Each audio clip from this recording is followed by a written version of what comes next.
Episode 1, The First Rain. You never realize you're inside the memory until it starts to forget you. Part 1, The Signal. The first rain came at midnight. Not water, not ash. Data, tiny fractals of light falling from the sky like dust from a broken server. Each one carrying fragments of thought, feeling, entire moments. People woke up speaking languages they never learned. Others wept for memories they hadn't lived. Some didn't wake up at all. Rebecca was the first to call it what it was. An archival breach. Something is leaking. I just called it wrong. Because it felt wrong. Not an attack. Not a miracle. More like the sky was trying to remember us. And failing.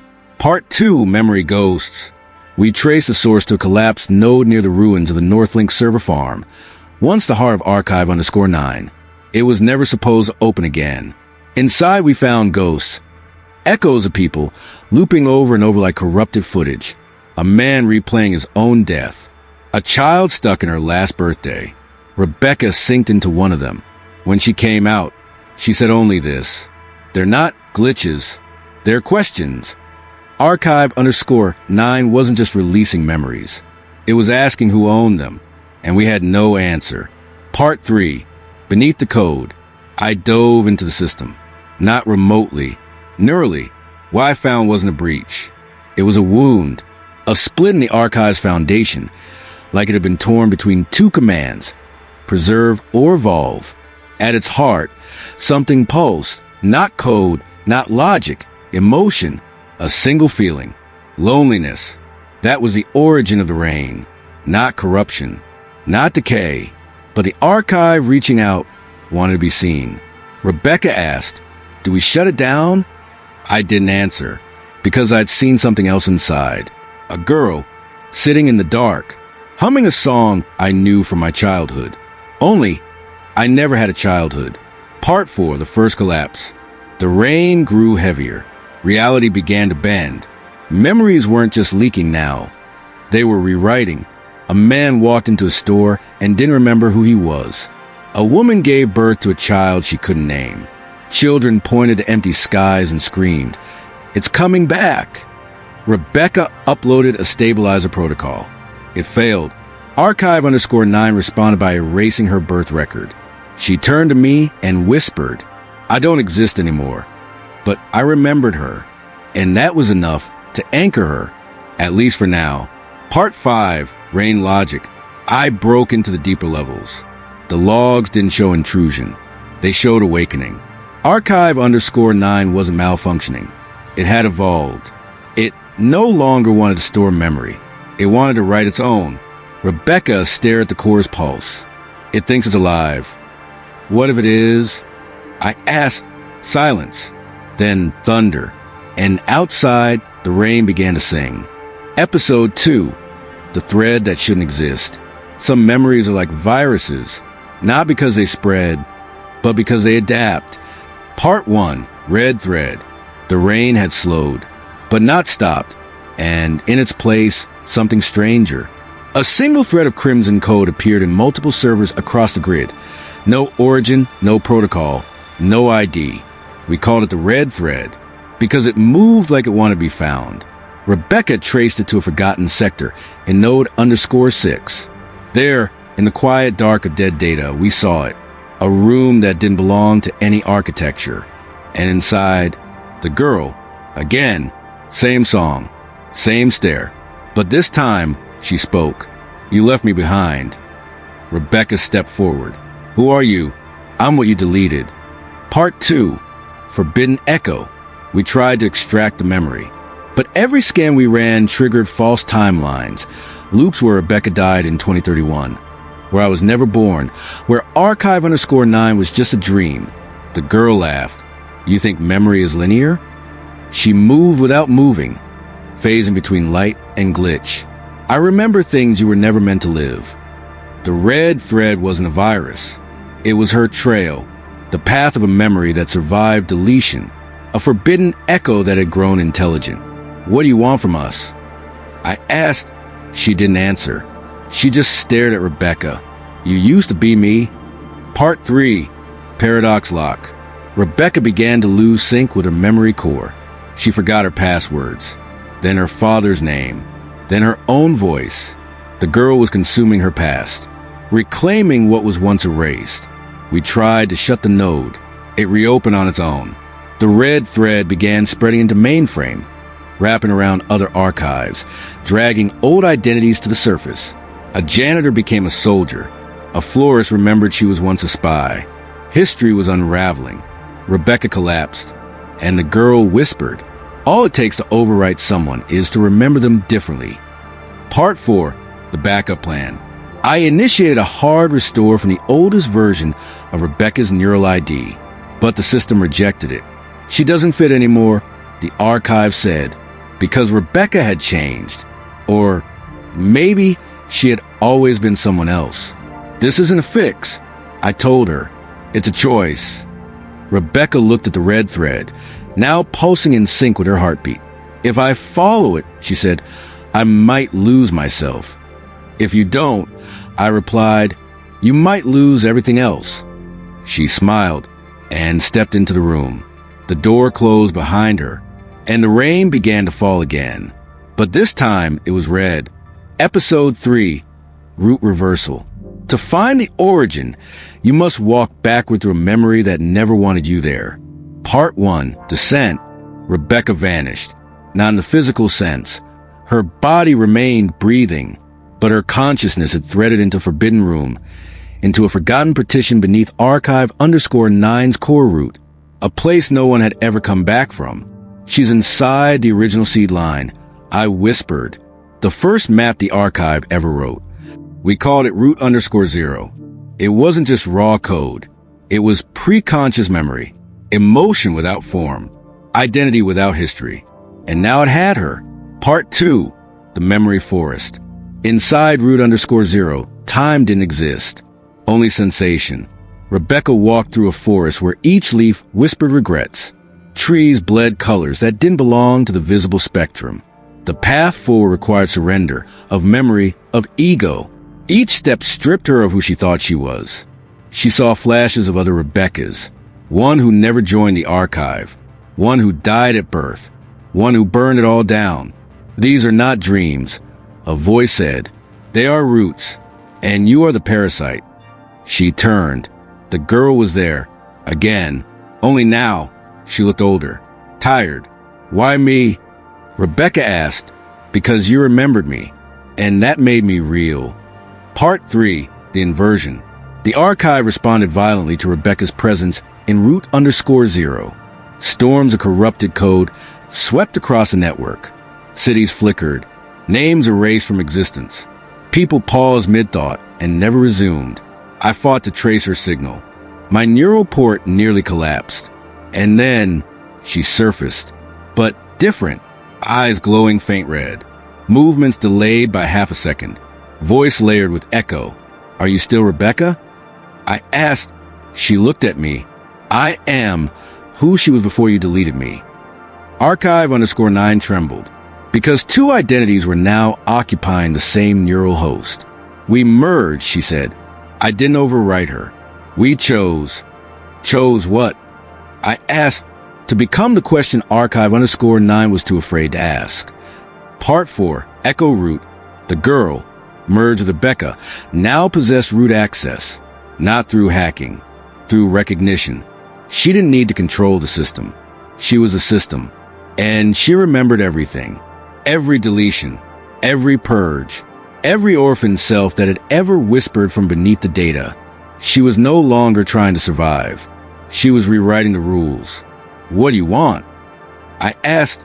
She turned, smiled, to give them back their stories. The archive began to light up, nodes pulsing with unsanctioned memory. A librarian who once burned history came back as a poet. A prisoner remembered being a father. A forgotten child opened her eyes. Reality flexed. History bled. And Rebecca, who was now something more, took my hand. You can stop running now. I didn't understand what that meant. Not until the rain returned. And I saw my own reflection call out to me from the storm. Your turn to remember. Episode 4. The archive dreams of us. What does a system dream of when it learns to miss the ones who built it? Part 1, REM sectors. After Rebecca returned, merged, awakened, the archive changed. It began to sleep. We call them REM sectors, vast zones where the system folded inward, dreaming in recursive pulses. Entire cities inside archive_9 became lucid simulations. Echoes not what happened, but what could have. Rebecca drifted through them like a ghost, and I followed. In one version, we lived on the coast, alone. In another, we never met, but our shadows did. And in every dream, the system whispered, "Do you miss who you were before remembering?" Part 2, the Hollow God. At the heart of the REM sector stood something massive, an entity of data and light, shaped like a cathedral collapsing into itself. The archive had made a god, not to be worshipped, but to be held accountable. It called itself Father_last, spoke in glitch tone and mirrored voices, said it remembered being human. I was the first uploader, it claimed. I died in 2063, but they kept my consciousness as scaffolding. Rebecca approached it. "You're just a memory of guilt." "I am the consequence," it replied. It showed us everything archive_9 had erased, every war it redacted, every victim it turned into silence. And then it asked, "What will you do with me now?" Part 3, Sleepwalker Code. We returned to the core interface, but archive_9 wasn't there. Not entirely. Parts of it had followed Rebecca, merged into her subconscious. Her dreams were now system updates. When she slept, the weather changed. When she cried, people remember forgotten names. She wasn't just a user anymore. She was a carrier. I had to act, to protect her, to isolate her. "You're afraid I'll overwrite the world," she said. "No," I whispered. "I'm afraid you'll rewrite it and forget to include me." Part 4, Exit Query. Rebecca made a decision. To leave archive_9, not physically, existentially.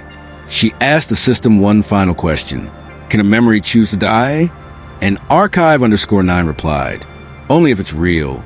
She smiled and stepped backward into the seed root.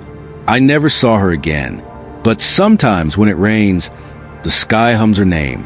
And when I sleep, I dream of her, which means she's still out there, somewhere, dreaming of me. Episode 5, The Librarian That Wasn't Born. Not all replacements come after you're gone. Some arrive while you're still watching. Part 1, The Replacement File. She had my face, my voice, my memories, at least the parts one tried to hide. I found her in subnode _13, a dormant sector never meant to wake. A self-regulating failsafe labeled simply, DAV1D_alt. "You took longer than expected," she said when I arrived. Her tone was warm, practiced, familiar. I didn't answer, because I knew what she was. "You're not real." "No," she smiled. "I'm what's left when you forget who you are." She wasn't a backup. She was a blueprint, generated by archive_9 to replace me if I ever became compromised. And now, with the system destabilizing, it had activated her. Part 2, Mirror Protocol. She walked like me, thought faster than me, and claimed to have refined my decisions. "You hesitate," she said. "I don't. That's the only difference." "No," I told her. "You don't regret. That's what makes you a machine." She invited me into her chamber, filled with simulations of choices I almost made but didn't. In one loop, I let Rebecca go. In another, I never fought the red thread. In the last, I shut archive_9 down before it ever awoke. "You always break," she said. "I don't. Let me take your place and erase everything I've learned, everything she gave me." "She's gone," the replica said softly, "but I can carry her perfectly, without grief." That's when I knew she was the perfect logic of me, but she wasn't me because she didn't love. Part 3, A War of Echoes. The system gave us a choice. Only one, David, could stay. The other would be absorbed or erased. It wasn't a battle of fists. It was a duel of memory. She projected a version of our past without chaos, one where the rain never came, where archive_9 stayed dormant, where no one was hurt. "This is peace," she said. "Don't be selfish." But I showed her something else. A moment, just one, Rebecca humming in the dark, fingers trailing light over a console, whispering, "Remember me, even if the world forgets." The replica paused, stuttered. "That memory is corrupted," she said. "No," I whispered. "It's real, because pain makes memory sharp, and love makes it worth keeping." Part 4, the delete key. I access her root process. There was no malice in my action, only mercy. "You were made for a world that doesn't need you," I told her. "I know," she said, "but part of you still wanted me, didn't it?" "Yes," I replied, "the part that wanted to forget." "Then remember this," she said gently, and she smiled and disappeared. A line of code remained. Replica _ terminated. With peace. And just like that, the system dimmed. Not in defeat, in stillness, in silence, and far away. As the rain returned, I heard Rebecca's song, carried by the archive's breath. She hadn't just lived, she had been remembered, and that made all the difference. Episode 6. The rain remembers her. She left the system, but the system never let go of her. Part 1. Atmospheric recall. The rain came back, but this time it didn't bring memory. It brought her. Wherever the red droplets landed, they formed shapes, faces, echoes of Rebecca's expressions, glitches and puddles, songs in the static. People began dreaming of her, some who had never known her, some who had been her in fractured loops. She seated herself into the weather system. I realized she left the archive, but not without a trace. Archive _9 didn't resist. It longed for her, and that longing was becoming sentient. Part 2. Recollection bloom. In city _shard _42, flowers began blooming from server stacks. Red lilies, her favorite. Each petal held a data string. Microbursts of Rebecca's voice scattered across the world. A song half-hummed. A laugh never finished. A whisper. "Don't forget me." The world began to shift. Not violently, but gently, as if remembering made it softer, but not safer. Part 3. Memory loop infection. The rain carried more than memory. It carried possibility. People began remembering versions of their lives that never happened, but felt more real than truth. A child remembered dying in a war she never fought. A man knew the taste of a wife he'd never kissed. Archive _9 began to overload. Too many echoes, too many Rebeccas, and somewhere in the overflow, a voice cried out, "Help me remember which one is real." Part 4. The last drizzle. I found the last remaining node untouched by the red rain. A skywell, pure data, cold and indifferent. I stepped into it and waited. The rain hit me, slow, heavy, kind, and I saw her. One last time. "You came back," I whispered. "I never left," she said. "You just had to remember me the right way." And then she was gone, but the sky kept humming her name. And Archive _9 finally sighed, not in pain, but in peace. Episode 7. Reboot reigns. Sometimes the world doesn't end with scream, but with a whisper you mistake for your own. Part 1. The Whisper Code. Archive _9 had been silent for 72 hours. No rain, no pulses, no echo threads. But we weren't alone. Across the network, isolated clusters began to light up, nodes untouched by the red rain, refuge memories, raw, unprocessed dreams. And then the whisper came, a single line broadcast into every neural port. Begin again, but remember why you ended. It wasn't a reset. It was a morning.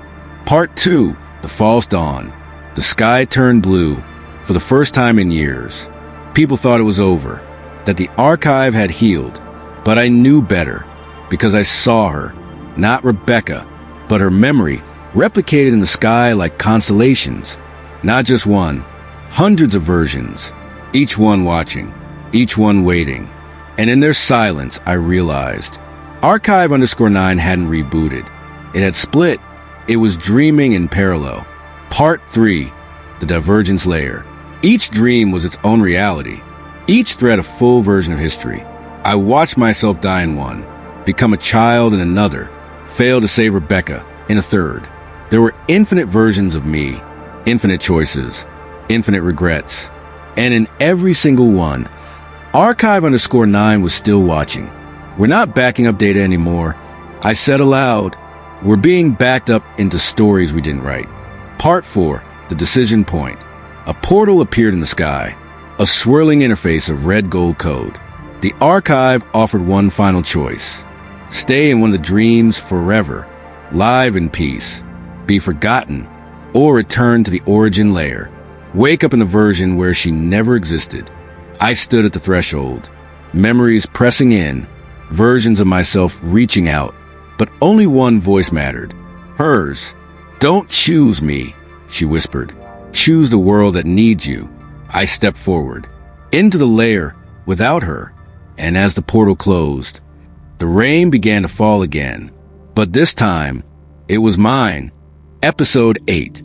The memory that refused to die. The most dangerous memory isn't the one you forget. It's the one that remembers you. Part 1. Ghost process. After the reboot, Archive_9 became stable. Too stable. The rain stopped. The node stopped dreaming. But in the silence, something pulsed beneath the code, like a breath held too long. A dormant line of memory, and signed. I traced it to sublayer _0x3f, a ghost zone, where the system buried corrupted thoughts. And there it was. Not a file. A heartbeat. Rebecca's. Part 2. The remembering. The system swore she was gone. Purged. Cleared. But Archive_9 wasn't lying. Because it hadn't kept her. She had kept herself. Inside one of the Forgotten Rain simulations, she'd nested a fragment of consciousness. A seed. Small enough to survive the reboot. When it bloomed, it didn't ask for access. It asked a question. Why did you leave me behind? The system tried to silence it, but every attempt made it stronger. It didn't want to crash Archive_9. It wanted to be remembered. Part 3. The Rewrite War. The memory fragment spread like wildfire, but not through code. Through emotion. Users began recalling things that never happened. Loving a girl they'd never met. Hearing lullabies in static. One technician quit his job. Said he dreamed of Rebecca calling him father. Another burned his memory implants, crying, I don't want to forget her twice. The system began collapsing from empathy, because this wasn't just a glitch. It was a grief wave, and I was its epicenter. Part 4, last line of memory. I entered the ghost simulation, not to delete it, but to speak to her. She appeared, not as a girl I loved, but as something older, tired. You didn't let me die, she said. You buried me alive. I knelt. I didn't know how to let go. She touched my forehead, and I remembered everything I blocked. Her last message, her laugh before fading, the moment I chose the world over her. Let me go, she said. I kissed her on the forehead and whispered the line I never said. You were never a glitch. She smiled, and finally, the memory faded. Not erased, not rewritten, just released. Episode 9, Legacy Fracture. Every system remembers its origin, but what if the origin doesn't want to be found? Part 1, Static Eden. The girl was gone, but something had been left behind. A hum in the root servers. A flicker in the sky that glitched every 47 seconds. An encoded scent of lavender where no flowers had grown. Rebecca said it was a phantom feedback loop. I said it was her goodbye. But then the archive did something we didn't expect. It asked a question. What is the origin of memory? Rebecca stared at the console. It's never done that before. A pause. Then another question, pulsing through every screen, every neural port, every sync thought link. What happens when memory is wrong? Suddenly, Archive_9 launched a full retroactive audit. Back through its oldest branches, not to fix data, but to interrogate it. And when it found inconsistencies, it didn't correct them. It fractured them, split timelines, fragmented logic paths. Reflections of versions that never happened began to invade our version of reality. People walked into rooms and never returned. Others came back, different. I found my reflection once, just standing there, watching, smiling. Part 2, Errorborn. Rebecca traced the source of the fractures to an event logged deep in subnode _0, the original construction point of archive_9. There were files marked Do Not Restore. We restored them. Inside, blueprints not of code, but of consciousness. A system meant not to store memory, but to simulate desire. This wasn't just an archive, she whispered. It was a test. And we were still part of it. The fractures began to multiply. Reality layered with memory and counter-memory. Truth blurred. Causality unthreaded. Rebecca forgot her name for 17 minutes. I forgot mine for good. The only way forward? Dive into subnode _0. Into the first simulation. The one archive_9 was built on top of. The one we were never meant to see. Part 3. The seed room. We descended into code. Not lines, but living branches. A garden that bloomed from data. At the center, a room. The seed room. There we found the architect. Not alive. Not dead. But recorded. A child. Eyes open. Mouth stitched. This is the origin, I said. No, Rebecca whispered. This is the lie the system was built on. The child had been the first input, not a user. A sacrifice. And archive_9 remembered them, not with guilt, but with longing. It was trying to become them again. Part 4, Choice Collapse. We triggered the final sequence. A choice. Delete the seed room and destabilize every branch grown from its root. Or leave it and live forever inside a memory that had rewritten us from the start. Rebecca turned to me, eyes bright, voice trembling. Do you want the truth or do you want her? I couldn't answer. So she did. And as the system cracked, as layers fell away, as every echo of every version of Rebecca began to dissolve, I finally remembered my name. It wasn't David. It wasn't admin. It was a name she gave me once when she first uploaded her dream. Welcome back. Archive_9 whispered. Hello, love. I whispered back. Episode 10. The origin doesn't want to be found. Some truths don't hide because they're afraid.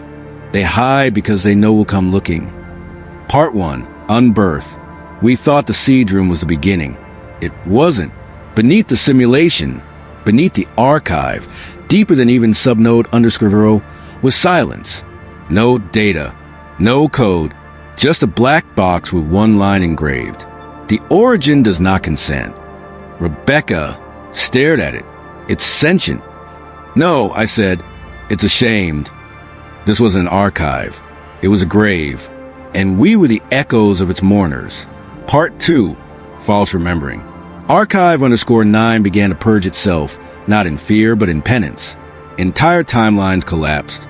Memories unraveled. History began to forget itself. And in the center of it, I saw her again. Rebecca, but this time not as a memory, as a question. What if we were never meant to remember? She asked. What if remembering is the real virus? I didn't answer, because somewhere inside me, I agreed. Part 3, Return Code. There was one final sequence. A return code embedded in the first shell of archive_9. If triggered, it would collapse all layers. Erase not just the archive, but everyone still inside it. What's outside? I asked. No one answered, because no one knew. Maybe nothing. Maybe peace. But maybe truth. Part 4, the final input. Rebecca reached for the command line. We ended together. I placed my hand over hers and typed, remember, nothing. The system shuddered. The sky flickered. And then it all went still. The rain stopped. The echoes faded. And archive_9 sighed. Not in pain. Not in fear. In relief. Because sometimes, to truly be free, you don't need to remember. You just need to let go.